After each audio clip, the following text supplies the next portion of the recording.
Hello, and welcome to a splice of life science marketing. This episode is brought to you by Human-centric AI.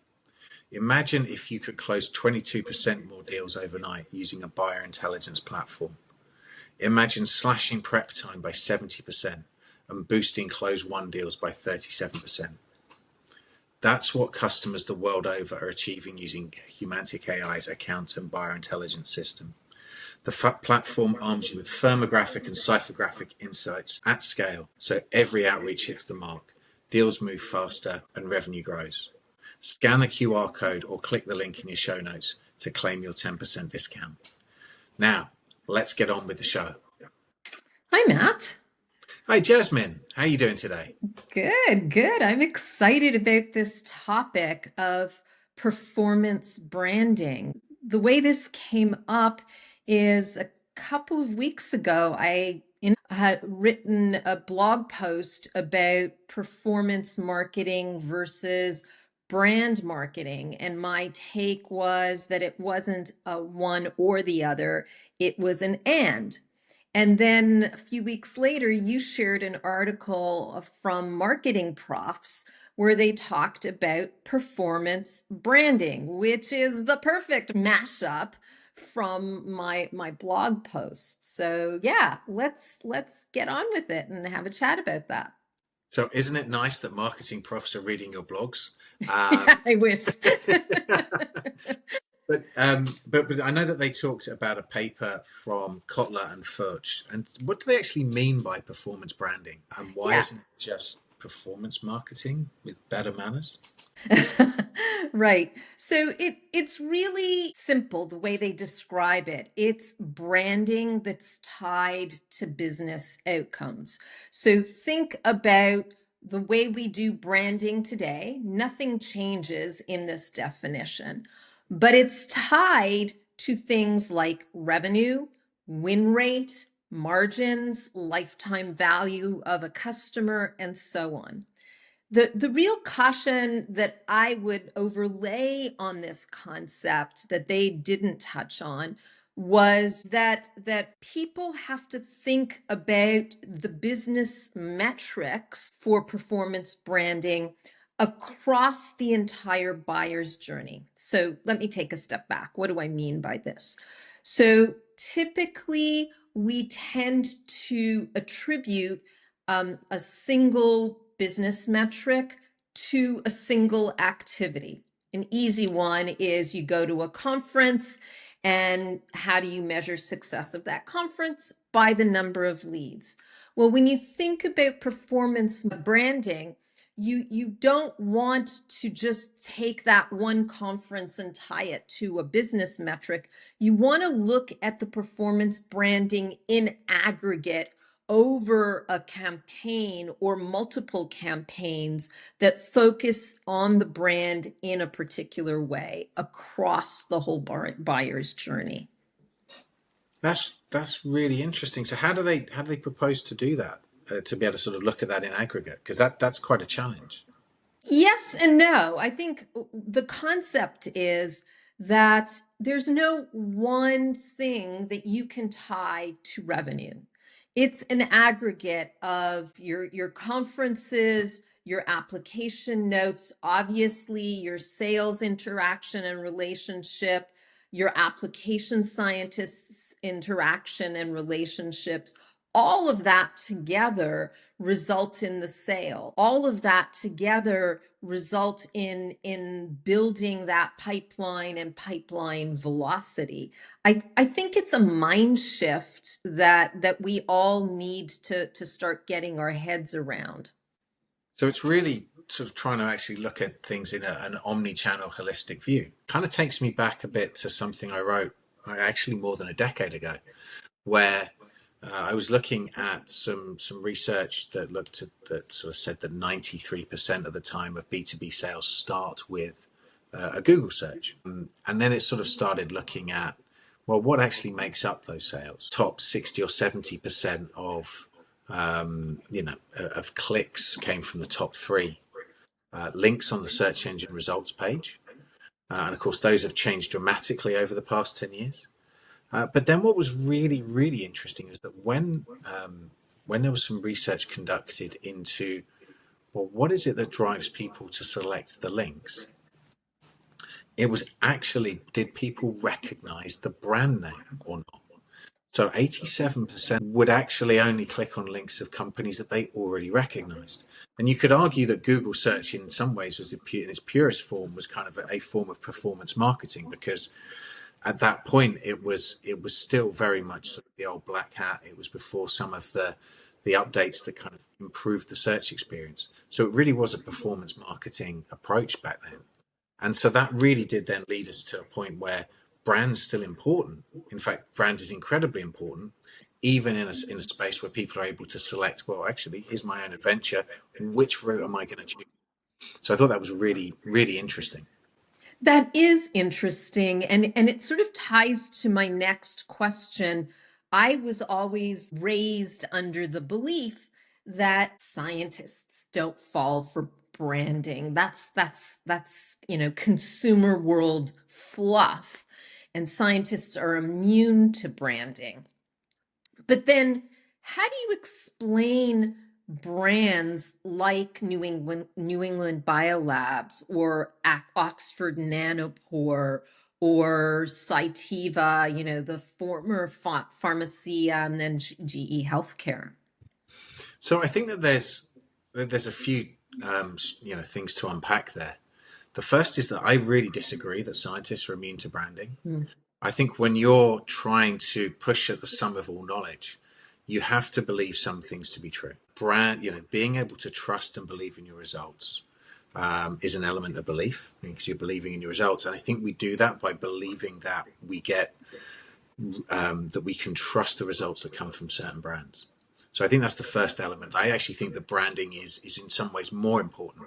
And actually, I've seen arguments between proponents of Agilent and Waters for HPL CMS systems that are far more impassioned than any argument between any Apple or Android fan or any other sort of brand argument I've seen in the past. But I think when you mentioned specifically the likes of New England Biolabs, Oxford Nanopore, and just this week, I wrote a blog on using AI to sort of study what people were saying about brands, and so to performing some deep research across the likes of ResearchGate and Reddit and a number of different places where scientists go to talk. And actually, one of the things that's really, really interesting is that you can get an awful lot of information about what people are talking about. So word of mouth marketing, certainly word of mouth marketing in the digital space now using AI that you couldn't do before. And what's so exciting about doing that is that you can then start seeing why they really like those brands. And so not only do you get a sentiment analysis, but you can actually do thematic analysis about what's being said, break it down into finding discrete quotes. So, for example, NEB's following, they just love human, credible contact. They get it, when they pick up the phone to have a question, they've got a scientist at the end of the phone that understands them. Oxford Nanopore, they've built a whole sort of field support system online. So, and it's a community support. So while maybe they don't necessarily rank as highly in terms of the customer support that NEB would give if they phone up, what they've actually done is they build a community where they're problem solving together. And so it really, really becomes a really interesting way of saying, well, actually, how do we build memorable experiences that people either talk about or actually be able to dominate some of these online spaces? I think that's a really, really exciting thing to do. I think Cytiva's taken quite a different approach in some ways, and they've used sort of a rebrand to sort of signal their focus after the different shifts in ownership and brands. But they've all really focused on using, their branding and their culture as this sort of risk reduction, strategy, really showing its trust. And it's not just pretty logos and iconography. Those are all important, of course, because they're the things that we tie the emotions to. But it goes to show that they've really understood that emotion is a core part of what we need, what scientists and human beings need to really identify with a brand. Yeah, what I like in the examples you just gave was the tie between emotions and creating this community. You can't have a community without an awareness of the brand, without a trust. There's that other emotion of the brand, and having a common purpose around that brand and what that brand delivers to you is so much a part of the community and about performance branding. It really is. And I think it sort of leads me on to that really interesting question that if performance branding is designed to strengthen relationships, loyalty, and trust, what should we actually be measuring to actually be able to see if what we're doing is moving the needle? Right. So I think what we need to be measuring is a combination of two words, memory, and money or Oh, that's a business. dirty word. Yeah. Well, all of these companies are in the business to be profitable.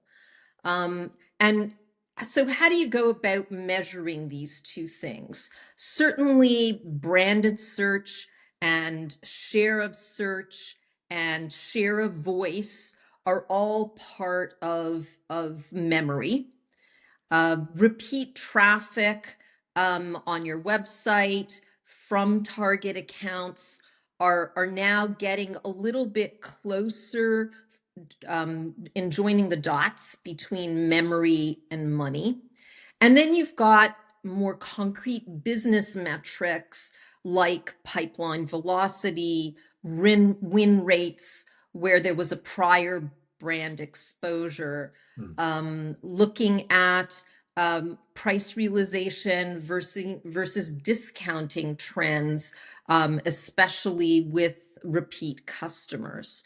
And so those are all things that can be measured in a coming quarter to help start to think about how you're more performance branding aligned versus performance marketing or brand marketing. That's, I mean, that's really interesting. One of the things that gets me sort of thinking about is, doesn't that get complicated? Trying to measure that across so many different channels. It can be, and you certainly need to have a plan, and you certainly need to have sales and marketing and finance alignment to be able to do this in a thoughtful way. And I'm a big fan of starting small. You can think big, but start small and see what kind of pilot experiments you can run. Maybe you're right. Maybe pipeline velocity is way too complex for the type of business or size of business that you have at this point in time. And so you might want to go to something more concrete like win rate that's a little bit more easily measured and work your way towards pipeline velocity. Oh, that's interesting. So changing tacks a little bit, what does human-centric look like in a lab buyer's journey? I mean, that's a loaded question if ever there was one, because it's changing all the time thanks to AI. There was a study by McKinsey that was published at the end of last year, the beginning of this year, something I spoke about at the SAMPS conference at Wolfson College in Cambridge back in April. And that data really did show that buyers want to sort of interact everywhere at any time. So we're really seeing a big change in people adhering to what we used to like to think of, these very nice funnels, through to being these much more complicated webs and so of interaction, and they're jumping around all over the place as they go through their buying journeys, and often they start in those webs before they're even in a buying journey. But what it does mean is that we have to make really consistent claims and have really compelling proof across everywhere that we go We know that certainly for scientists, while emotion plays a big part in the way that they think, the way that they consider things, they actually have to, by the very nature, they're the most skeptical, audience in the world. And so while emotion plays a big role, they also have to then test those hypotheses that actually say, hey, actually, if I go down this route, I could improve X by Y%. And so what we have to have is sort of consistent claims and proof points, whether that's app notes, webinars, calculators, trials, whatever it is. That's all really important. But I think the most important thing then becomes is making sure that there's a line to a human being that they can trust and that shows that they know what they're talking about. So across all of these interactions, we've got to also make sure that we're very much keeping a human in the loop and in those web of interactions. That sort of then brings me to a question for you, Jasmine. What do you believe the fastest path is from, so, if I've got a brand in mind and I sort of understand something about them, what's the fastest path from that brand to actually turning it into a competitive advantage? Yeah, well, I want to pull on that red thread of what you said previously around consistent claims. I think that word consistent is so, so important. Not necessarily for a fast path, but to really ingrain that brand into your customer and your prospect's mind and get that share of mind so that it can translate into that share of wallet. So, pick a claim, your strongest claim versus your competition. Let's say, for example, my technology detects 30% lower abundance proteins without any extra steps. So you're saving time, you're getting much more valuable data and reproducible data. And repeat that claim across various channels. Again, coming back to your other idea, with the strongest data and evidence that you can have. And it's through that consistency in combination with the proof points that you start building that path from share of mind to share of wallet and competitive advantage. So if I just paraphrase a little bit, what we're saying is that the brand is really linked to sort of a clarity of message and credibility that is just consistent across all of our communications. Yeah, so what often happens is we get a little tired of our own marketing messages. We think, we've mentioned this marketing message 3, 4 times. People must have heard that already. Let's move on. And in fact, that's a false statement. The audience is not tired of hearing your message. There are lots of studies out there that show that you need to repeat a message up to 7 times before somebody is actually going to internalize it. So, if anything, I'd caution the marketers out there, don't be afraid of repetition. It is your friend, and it is an important part of performance branding. I've seen that so often that people want to shift marketing messages too early, too quickly, before they've actually had chance to even land in the market. Really, really good observation. So, in your experience, Matt, what are some of the most common misconceptions that early career marketers inherit about brand? Well, I think the first is what we learn when we go through a branding project, which is all the decisions we make when we go through a branding project, which are very much around iconography, logo design, color palettes, maybe tone of voice and wording, the words that we use. And really thinking that sort of branding is a one and done thing. It's far more than that. And the results that you can see from the likes of sort of NEB and ONT and some of these other organizations, Illumina come out very strongly with a strong brand and a lot of love in many places as well, is that what they really do is they've not just got these very identifiable, consistent, shall we say, brand elements that you can hang emotions onto. But what they also do is that they build an entire culture of engagement around it. So whether that is the engagement on the web, or whether that's the engagement through the products, and the products have to be great for brands to really grow. And then I think the final thing then is the interactions that they have with people. I've always believed that you can never really know how great a company is or a brand is until something goes wrong or you have a problem. You have a problem, how do they deal with you? Is it easy? And if it is easy, do they make you feel listened to? Even if they give you the result that you're looking for, or don't give you the result you're looking for, do they make you feel heard? And being heard as a human being, I think, is so important. I think that's one of the biggest things that I would say is that early career marketers often don't think that the brand is really about the entire customer experience. And as Warren Buffett would say, it takes years to build a reputation and just seconds to destroy it.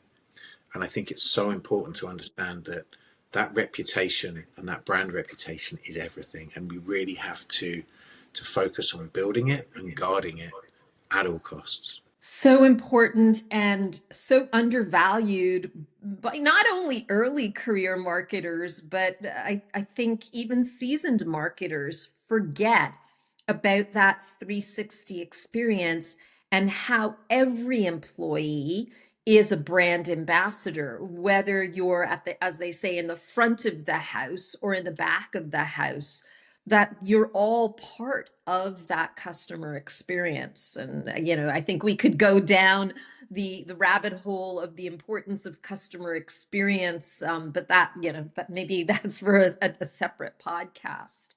Yeah, and I'm sure we'll have far more to talk about that after Stacey Sherman's talk in Boston at the SAMPS conference later in the year. So really looking forward to that one. Bearing in mind that this is such an all-encompassing topic, how would a scrappy startup run performance branding on a shoestring? Yeah, the way I like to think about it is in three questions. Who am I talking to? Who is that persona? And separate question, where do they exist? What is their ICP? What are you going to say to them? So again, coming back to that consistent claim.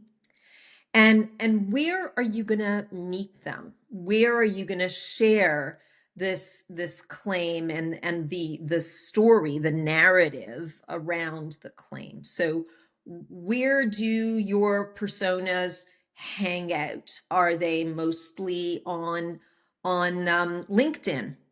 Are they mostly at your specific conference, the American Society for Human Genomics? Where do they spend most of their time so that you ensure that your message is actually going to be heard and absorbed? So again, it's about thinking big but starting small, and picking either one application note. For example, it could be a head-to-head comparison data between the data that come out of your technology versus a competitor's technology, and describe how you set up the experiment, what the outcome is, and most importantly, what the outcome means in the context of the experiment. And so with something that gated, you tug on people's memory, because again, you're doing this consistent sharing of a narrative. You're showing proof. You're speaking to that skeptical audience and showing them why they should trust you, why they should believe. You're pulling on empathy, because the way you've set up the experiment, the data that you get is something that can resonate with your target audience. Oh, that sounds pretty powerful and compelling.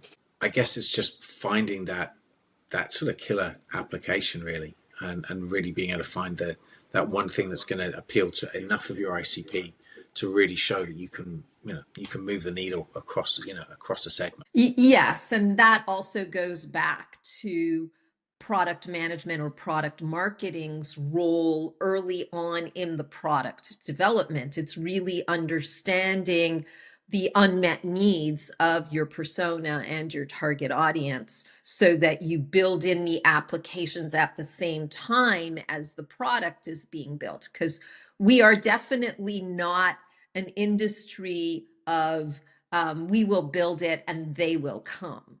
Absolutely. And we definitely don't want any field of dreams out there. Fields of dreams. Right. So, the Field of Dreams kind of sort of tugs on the next question. AI sometimes can feel like a field of dreams. So, how do we use AI without making our brand feel robotic or unauthentic? Well, that's a great question. And it's one I've been grappling with for the last 18 months, 2 years or more.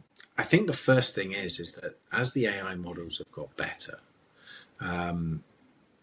actually the generic outputs have stayed pretty much the same. And I think we know that they're being trained on a whole range of information. So actually, unless we give them really specific inputs and guidance, everything feels very average. I know that Andy Crestodina often says that AI doesn't just stand for artificial intelligence; it stands for average information. But AI gives us phenomenal abilities to go out and to actually do research on our customers. So not only once we've identified, can it help us identify ICPs and sort of look at expanding our ICP lists? It can help us as part of the process of building better persona. And we've talked about how to do that, and I've written fairly extensively on the subject, so I don't want to bore everybody there, but using deep research, we can do phenomenal things to look at examples of our persona and find not just what their profiles say about them and their job descriptions say about them, but what are they actually talking about online. And we can use that not just within the forums that we might initially think of, but we can expand that. So we can go off and start looking for, what are scientists saying about my brand? What are they, what problems are they highlighting? So we can use it as a way of getting information about things that we need to look out for, but also things that we can look to really flag is that these are really important things. How can we enable our advocates more? And then we can use all of that to then start being able to communicate better to our audiences themselves. And by setting up AIs and sort of using sort of retrieval augmented generative AI systems, sort of RAGs, being able to set those up, we're able to then be able to really not just guide what the outputs look like and sound like, but also what are the points that they're going to be really talking about. So we can use it in a way to make connections across data sets that the human brain struggles to do. So it's really about trying to make sure that we're always putting the human at the heart and making sure that we're really focusing on solving real human problems. And then, of course, the final thing is, no matter how good AI is getting right now, it still does need to be, it still works best in my mind, certainly for creation of things, if you're working in collaboration with it. And so I love thinking about the sort of the human tasks, the augmented tasks, and sort of the agentic automated tasks. And I really love where you can get that real symbiosis between a human and AI in that really augmented place. I agree with you. I found recently that when I get responses from AI, I find that my response back is, this is soulless.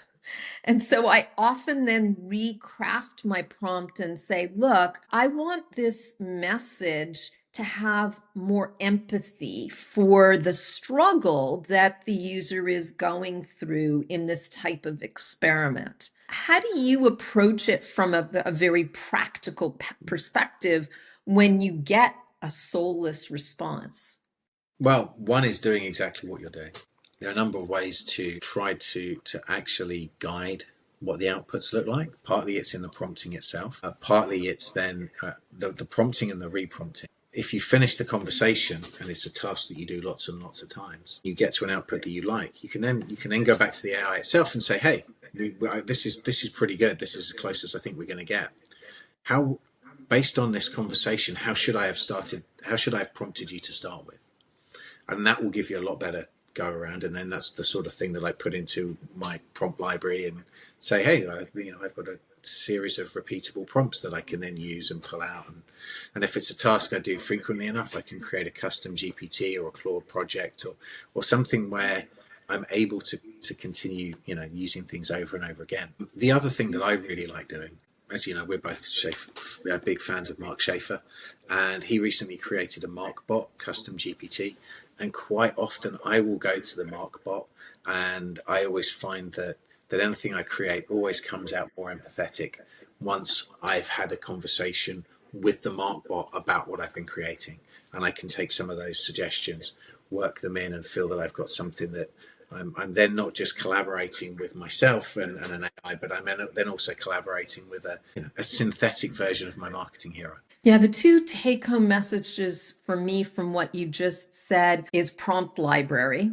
If you haven't started a prompt library, I urge you to do that. It doesn't have to be anything more sophisticated than an Excel file with different tabs, and you can have your performance branding tab, and you can have your competitor analysis tab, and just different tabs for different tasks, and collect a series of prompts so that you can go back to them when you need to.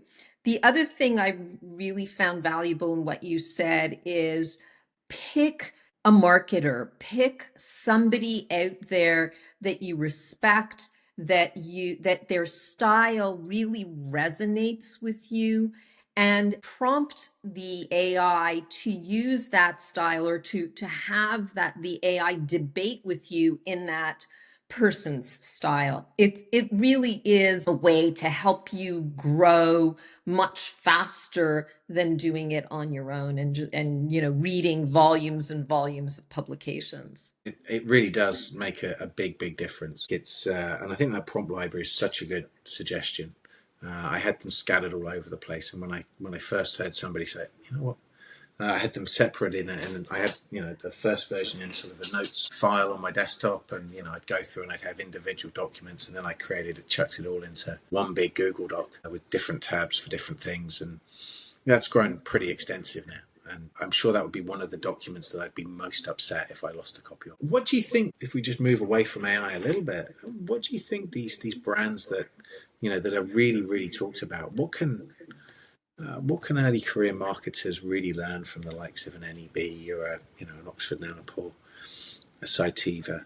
What are the key things that they can teach us, and the things that we should emulate from them? Yeah, it's a feeling. Remember that feeling. So our podcast is mainly for scientists, people who had trained in the sciences and decided to pivot their career into marketing or a commercial role, very similar to what you and I have done.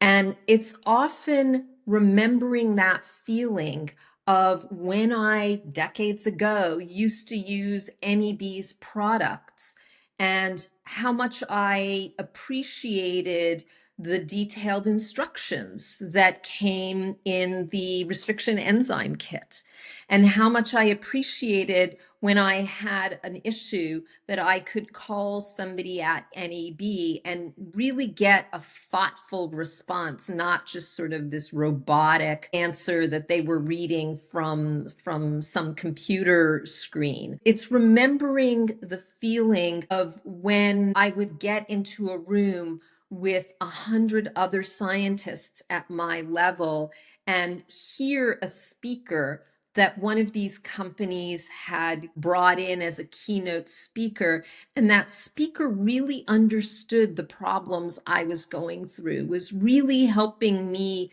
connect the dots. So yeah, the in a way, coming back to AI, it's not only finding a marketer you respect, but also finding a brand you respect and that you want to emulate.